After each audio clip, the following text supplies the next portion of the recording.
He says he is a target because he is a Sunni, and those from Anbar feel particularly betrayed by the government of Prime Minister Nouri al-Maliki. This former officer once served in Saddam Hussein's army.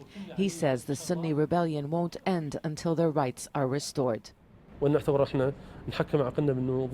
will continue the war unless real dialogue begins. We are ready to deal with moderate Shia leaders, but Iranian influence has to end. Maliki has to leave power. We've been humiliated enough.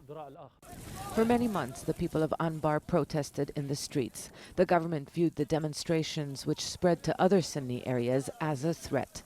The government responded with force and said it was fighting militant groups. The province has been a battleground since the start of this year. Armed groups pushed the Iraqi army out of the Sunni heartland in early June. But opponents of the government say the rebellion started months earlier in Anbar. Some 300,000 people were displaced by the conflict there. Around 30,000 of them are now living in the Kurdish region in northern Iraq. Many of them stay in motels. It has been 6 months now, and families here say they have already spent most of their savings and will have no choice but to eventually return to Anbar. They left because of what they called the indiscriminate and heavy bombardment by the Iraqi Air Force. But that is not the only reason.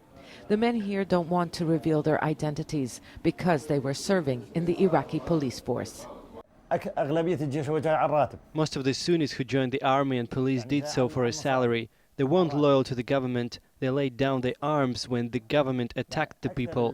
But they were then threatened by armed men for collaborating with the state. There was a time when Anbar cooperated with the government to rid their province of al-Qaeda fighters. Years later, they say, they regret ever trusting Maliki. They say the government didn't stop targeting them and their leadership. Today's fault lines are not new, and this family, just like many Iraqis, fear reconciliation may be too late. Zana Khudr, Al Jazeera, Erbil.